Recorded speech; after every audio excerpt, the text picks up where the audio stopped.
A very good morning, students. A very good morning to all of you. Students, as you know all, in class 7, we have finished the chapter number 1. Okay, in the videos. Okay, in the previous chapter, we have seen about the dates. Okay, the dates about the various events. Okay, and how all these dates happened. Okay, and about the past events. Okay, so all this we have seen in the last chapter. Clear, students? Okay. So now, students, we are going to take the next chapter, chapter number 2 of history, that is New Kings and Kingdoms. Okay, New Kings and Kingdoms. That is the chapter number 2. Okay. Now, before we begin, students, let me clarify what we have to learn in this chapter. Okay, in this chapter we have to learn about the different type of kings, different type of dynasties. Okay, so we have to learn about the different type of kings, different type of dynasties, their administration. Okay, how they run their empire. Okay, so all these things we need to see in this chapter. Okay, how they created their wealth. Okay, so all these topics we have to cover in this chapter. Okay, so now, should we begin, students? Okay. uh, Pen and paper should be have you should have pen and paper with you. Okay, so you can note down the important points. Okay, students. So in 17th century, students, if I talk about the 17th century, so in 17th century there are so many new kings and new kingdoms, which we call it as a dynasties. Okay, there are so many dynasties emerged in the 17th century. Okay, so which are the names of these dynasties? Okay, what are the names of these dynasties?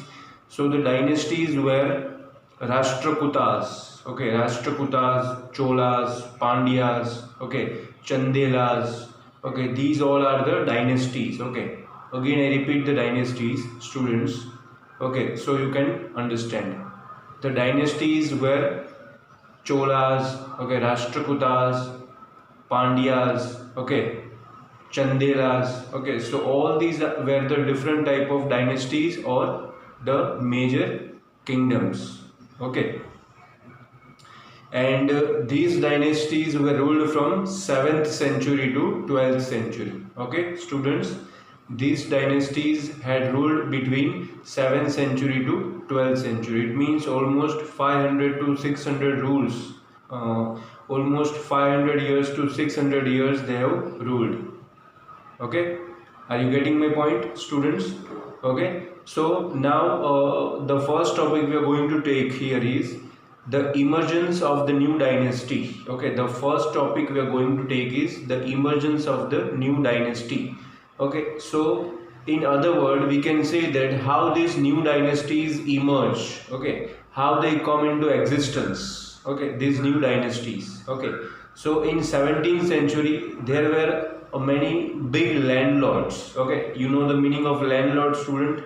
Those people who own the majority of land, they are called as the landlord. Okay, so in the 7th century also there were so many big landlords. Okay, so many big landlords, or you can say the big warriors. Okay, those people who fight the war. Okay, those people who fight the war, they are known as the warriors. Okay, so in 7th century there were many landlord and warriors. Okay, and they subordinated to the kings. Okay, now here the word subordinated is used. Why the word subordinated is used, students? What is the meaning of subordinate? Okay, students, subordinated, it means they were under the kings. Okay, those people, okay, these landlords and these warriors, they were under the king. Okay, they were working under the king. Okay, so like we can say commander in chief, or like a senapati. Okay, so they are working under the king. That's why it is written as subordinated. Clear, students? So they were subordinated to the kings. Okay, it means they were under the kings. So they bring various gifts for the king, okay, in order to please the king. Okay, if they wanted to please the king, then what they did, they brought the various type of gifts, various types of gift. Okay, they brought the various type of gifts for the king. Okay, as well as they also brought the gift, as well as also they provided the military support. Okay, they were having so many number of soldiers. Okay, majority number of soldiers they were. Okay, so we can say that they have the majority of the military strength they have. Okay, so what they did, they supported king in the military strength. Okay, so they also provided the military support to the kings. Am I clear to you, students? They also provided the military support to the kings. Okay,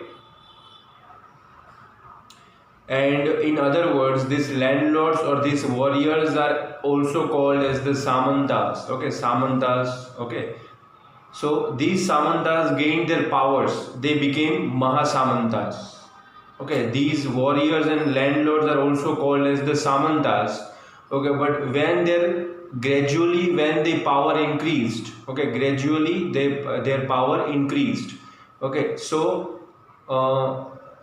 they converted from samantas to mahasamanta. Okay, so they became mahasamanta. From samanta they became mahasamanta when their power gradually increased at that time. Okay, and sometime they also became independent. Sometime they also became independent. Independent, it means what? Independent, it means they were no longer under the king's rule. Okay, they were no under the king's rule.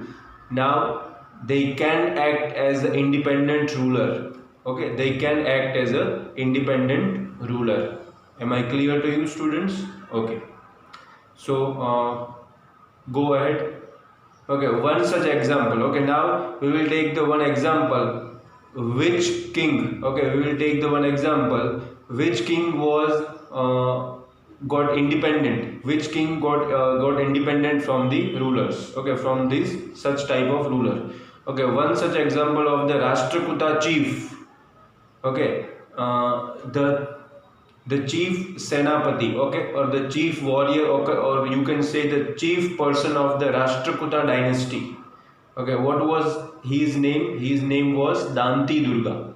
He was Danti Durga. Okay, Rashtrakuta, the chief of Rashtrakuta, that was Danti Durga. Okay, he was under the which dynasty? He was under the Chalukya dynasty. Okay, this Danti Durga. Okay, Danti Durga was under the Chalukya dynasty, or you can say Chalukya kings. Okay, and once what happened? Once he overthrew the king, when gradually he gained the more and more power. Okay, when gradually his power increased, so at one time he overthrew the Chalukya king. Okay, one time he overthrew the Chalukya king and performed a ritual called Hiranyagarbha. Okay, what he has done? Which ritual he has performed? The Danti Durga has performed the ritual called Hiranyagarbha. Okay, Hiranyagarbha, it means what? Hiranyagarbha, it means the golden worm. Okay, Hiranyagarbha, it means the golden worm. Okay, that is the meaning of Hiranyagarbha. Okay, now the students, the question arises in your mind. Okay, maybe the question arisen in your mind. What was the use of this ritual? What was the use of performing this ritual Hiranyagarbha? Okay, so students, you are right. The question should be there in your mind. Okay, so I am going to give the answer. Why this ritual Hiranyagarbha was performed by the various people? Okay, so and what was his use? What was its use? Okay, so students, when this Hiranyagarbha ritual performed at that time, it was thought that leading to the rebirth of Kshatriya. Okay, Hiranyagarbha ritual leads to the rebirth of Kshatriya. Okay, whatever the person whosoever the person belongs from the Kshatriya dynasty, he again rebirth. Rebirth, it means like now he is living a totally different life. Okay, rebirth, it means not naturally take the rebirth, but okay, but rebirth, it means now his life has totally changed after performing this Hiranyagarbha ritual. Now his life is totally changed. Okay, and even by birth he was not the Kshatriya. Okay, for example, suppose if any Brahmin has performed this ritual, so now the Brahmin became the Kshatriya. It means the Hiranyagarbha ritual. So it was very, very important, students. Why? Because if the person didn't belong to the Kshatriya caste, okay, if he belongs to the Brahmin or any other caste, and if he performed this ritual, then by performing this ritual, even if he belongs to the Brahmin, he can convert it to Kshatriya caste. Clear? That is the importance of this Hiranyagarbha. That was the importance of this Hiranyagarbha ritual. Okay, Hiranyagarbha, it means what? Students, I told you. Hiranyagarbha, it means the golden worm. Am I clear to you all, students? Hiranyagarbha, it means the golden worm. Okay. Now next, students. Okay, so this was the example of the Hiranyagarbha ritual. Okay, now the other cases where the wealthy families with their military, okay, in other cases when the king has overthrown, okay, by their subordinators. Okay, this was the example. Okay, the example of Danti Durga was the example when the king was overthrown, or the king was overthrown from his position. Okay, now if we take the other examples, so we can take the example of the wealthy family. Okay, even Brahmins also gave up their profession. Brahmins, what the Brahmins had did, Brahmins also gave up their profession. Okay, and those people who belong to the wealthy family, okay, those people who belong to the wealthy family, with the help of the military skills, what they did, with the help of the military skills, they overthrew the king. Okay, Brahmins also gave up their profession and took arms. Okay, so you can say that in this era, in this time, the Brahmins were also very eager to accept the Kshatriya religion. Okay, they also took arms in their hands. Okay, they also took arms in their hands.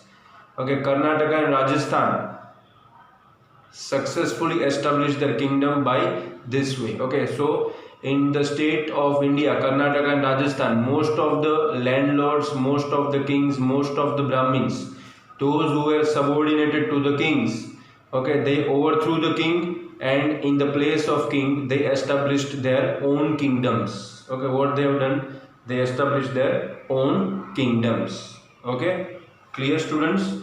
Okay. Now I will talk about the administration in the kingdoms. Okay, how the different type and various type of kingdoms were administrated.